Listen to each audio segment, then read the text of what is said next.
पूछा कि भाई जिस सीट से तू जीत करके आया वो दलित समाज के लिए रिजर्व है, SC ST के लिए रिजर्व है। अब ये सीट बाबा साहब डॉक्टर अम्बेडकर ने इसलिए दी थी कि तुम्हारे जैसे लोग जीत करके जाएंगे तो वो समाज के लिए सदन में जा करके लड़ेंगे। लेकिन तुम जो ये बंगला लेकर के और सरकारी गाड़ी लेकर के जो मलाई खा रहे हो, कभी चाची के घूमने चले जाते हो, कभी ताई के चले जाते हो, हमारे मुद्दे कब उठाओगे भाई?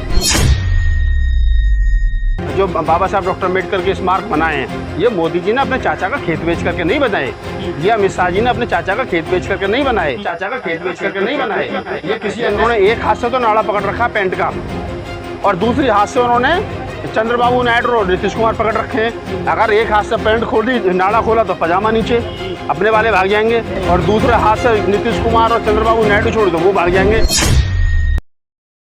लेकिन जिस प्रकार से कांग्रेस ने और कांग्रेस के तमाम सहयोगी दलों ने पिछले दिनों संविधान को आगे रख करके, संविधान को हथियार बना करके जो चुनाव लड़ा और चुनाव के चलते चुनाव में इनको हराया गया है, तो अब ये सोच रहे हैं कि हम संविधान का नाम जपने लगें तो हम जो है वो कहीं ना कहीं संविधान को बचाने वालों में हम भी शामिल हो जाएंगे, तो अगली बार शायद हम जो है वो अपना मान सम्मान बचा ले जाएं। लेकिन इनको पता नहीं है कि देश के लोगों को पता है असली कौन है और नकली कौन है। लेकिन नागपाल जी, नवंबर 2015 में इसी मोदी सरकार ने कहा था कि हम बाबा साहब को बहुत मानते हैं और हर साल 26 नवंबर को संविधान दिवस मनाएंगे। यह मोदी सरकार क्यों पलटी मार जाती है 5-10 साल में ही? देखिए, बात क्या है कि बाबा साहब डॉक्टर अम्बेडकर के नाम से संविधान दिवस 26 नवंबर को मनाना, ये ना ही मनाएंगे। अगर सरकार बाबा साहब डॉक्टर अम्बेडकर की जयंती और परिनिर्वाण दिवस और 26 नवंबर संविधान दिवस मनाना बंद कर दे तो क्या बाबा साहब नहीं रहेंगे? अगर ये सारे मर भी जाएं जो बाबा साहब के ये हंगा भर रहे हैं, तो क्या बाबा साहब नहीं रहेंगे? बाबा साहब डॉक्टर अम्बेडकर को मानने वाले जो लोग हैं वो देश में नहीं, देश के बाहर भी हैं। उनको करोड़ों अरबों लोग प्यार करते हैं, उनके अपने अनुयायी इतने हैं, उनके अपने चाहने वाले इतने हैं कि उनको उधार की तालियों की ज़रूरत नहीं है। और ये जो लोग कह रहे हैं कि साहब मोदी जी ने ये कर दिया, वो कर दिया, ये कर दिया, भाई तुमने कुछ नहीं करा। SC ST वेलफेयर का जो 25% पैसा टोटल अमाउंट का बनता है, ईमानदारी से अगर तुम वो भी खर्च देश के दलितों पर कर देते तो साथ दलितों का भला हो जाता। सरकार वो भी खर्च नहीं कर पा रही है। और ये जितने जो ये हैं, क्या नाम है अपना, जो बाबा साहब डॉक्टर अम्बेडकर के स्मारक बनाए हैं, ये मोदी जी ने अपने चाचा का खेत बेच करके नहीं बनाए, ये अमित शाह जी ने अपने चाचा का खेत बेच करके नहीं बनाए, ये किसी अन्य BJP और RSS के कार्यकर्ता ने अपना घर बेच करके नहीं बनाए। देश के जो टोटल बजट है और जो टोटल बजट में हमारी हिस्सेदारी है, उस हिस्सेदारी में जो हमारा हज़ारों करोड़ रुपए बनता है, उनमें से कुछ 1-8% खर्च करके बना दिया है। और उसमें ठेकेदार इनके तो खाया सबने, कमाया सबने। मोदी जी कहते हैं कि मैं संविधान की वजह से ही प्रधानमंत्री बना, संसद गया, हम तो चाय बेचते थे, माँ बर्तन मांजती थी। संविधान की प्रशंसा भी करते हैं मोदी जी, वो प्रतिमा बैठा देते हैं मोदी जी पुराने संसद से।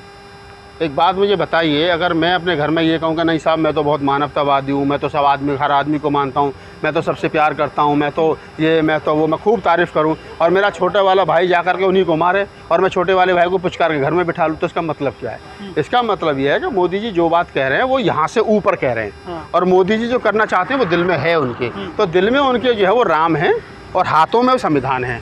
और संविधान और राम एक साथ नहीं चल सकते, ध्यान रखिए। संविधान और राम एक साथ नहीं चल सकते। राम जो है संवैधानिक पात्र नहीं है, और संविधान जो है वो साइंस पर, विचार पर और आपका जो है वो तर्क पर खरा उतरता है। ये जितने लोग हैं जो राम को मानने वाले, गणेश को मानने वाले, कृष्ण को मानने वाले, व्यक्तिगत आप किसी को मान सकते हो क्योंकि संविधान आपको आज़ादी देता है, लेकिन ऐसे मानने वाले लोग अगर ये दम्भ भरें कि हम तो साहब राम को, संविधान को बहुत मानते हैं, भीम को बहुत मानते हैं, तो भीम ने, बाबा साहब डॉक्टर अम्बेडकर ने तो खुद ही कह दिया कि मैं राम कृष्ण को ईश्वर नहीं मानूंगा, ना कभी उनकी पूजा करूंगा। और ये लोग जो राम के मंदिर में जाकर के लंबे हो जाते हो, ये लोग आकर के कहेगा जी हम तो भीम को बहुत मानते हैं, तो ये झूठ बोल रहे हैं। अगर भीम को मानना है तो सबसे पहले राम को मानना बंद करना पड़ेगा। BJP के नुमाइंदे कह रहे थे कि 400 पार आने दीजिए, संविधान खत्म कर देंगे। क्या वो अपने मकसद में कामयाब होते जा रहे हैं धीरे धीरे? मकसद में कहाँ कामयाब है? अल्पमत की सरकार चल रही है भाई। जो BJP अपने दम पर 303 कानून बदल दिया उन्होंने, प्रतिमा हटा दी बाबा साहब की, और क्या चाहिए आपको? मैं बता रहा हूँ ना आपको कि जो BJP पिछली बार अपने दम पर पूर्ण बहुमत की सरकार में थी, 303 सीट थी, वो आज 228 और 230 पर खड़ी है, तो लगभग 80 और 70 सीट तो उसी की खुद की घट गई। तो जो लोग ये कह रहे हैं कि 400 सीट दीजिए हम संविधान बदल देंगे, वो 400 तो छोड़ो, 250 नहीं मिली उनको। और अभी मोदी जी का ये हाल हो गया, मैं आपको बता दूं कि उन्होंने एक हाथ से तो नाड़ा पकड़ रखा पैंट का और दूसरी हाथ से उन्होंने चंद्रबाबू नायडू और नीतीश कुमार पकड़ रखे हैं। अगर एक हाथ से पैंट खोली, नाड़ा खोला तो पजामा नीचे, अपने वाले भाग जाएंगे, और दूसरे हाथ से नीतीश कुमार और चंद्रबाबू नायडू छोड़ तो वो भाग जाएंगे।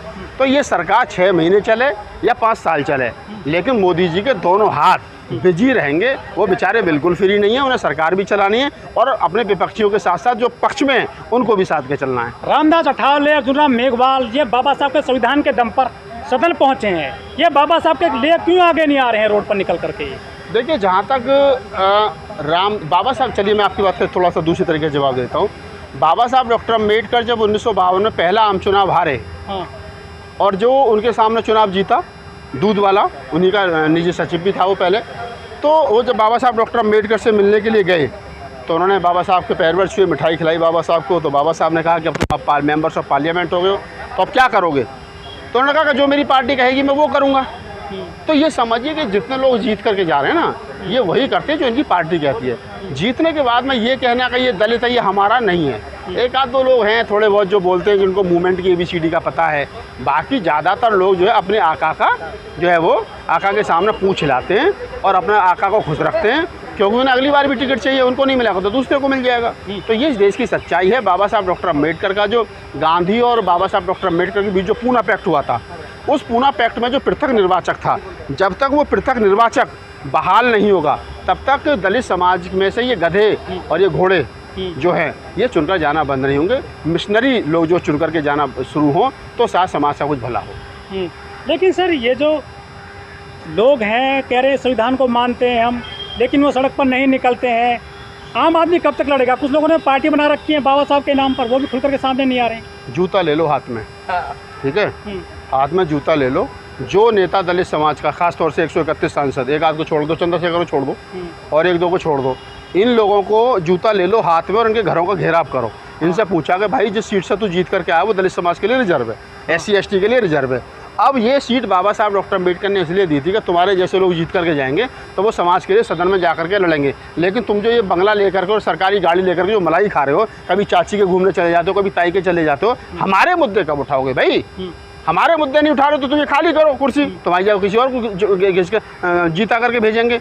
या फिर जो कभी क्या नाम है, जयप्रकाश नारायण के आंदोलन में 1970-71 में एक आवाज़ उठी थी कि हमको अपनी वोट वापसी का अधिकार होना चाहिए। अगर हमारा मेंबर्स ऑफ पार्लियामेंट हमारे लिए काम नहीं कर रहा है तो हम उस क्षेत्र के लोग अपने आधार कार्ड, अपने वोटर कार्ड के आधार पे जितना वोट उसको मिला है उसका 10% आदमी भी साइन करके प्रधानमंत्री या संसदीय समिति के चेयरमैन को देते हैं कि हाँ ये सांसद हमें पसंद नहीं है, वापस होना चाहिए, तो वो वापस होना चाहिए। ये जिस दिन डर नेताओं के दिमाग में बैठ जाएगा कि तेरी सांसद ही खतरे में है, उस दिन ये सुधर जाएंगे। अभी जीतने के बाद में खुदा बन जाते हैं, जीतने के बाद में 4 गाड़ी आ गए, 4 गाड़ी पीछे 5 पुलिस वाले हुई हूटर मारते हुए जब जाते हैं ना तो ये समझते हम खुदा हो गए हैं।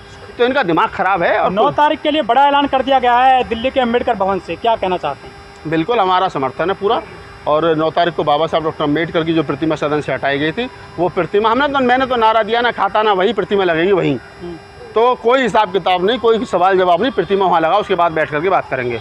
ज़मीन सरकार की है, सरकार हमारी है, देश हमारा, हम देश के मूल्यवासी हैं। जो प्रतिमा 2 अप्रैल 1968 को बड़े आंदोलन के साथ में लगाई गई थी, उस प्रतिमा को जिस षड्यंत्र के तहत इन लोगों ने हटाया है और जिनको ताकत नहीं थी उन लोगों ने हटा दिया, तो उन लोगों को जवाब देना पड़ेगा। इसमें कानूनी कार्रवाई होगी, लोग जेल भी जाएंगे और प्रतिमा भी वही लगी।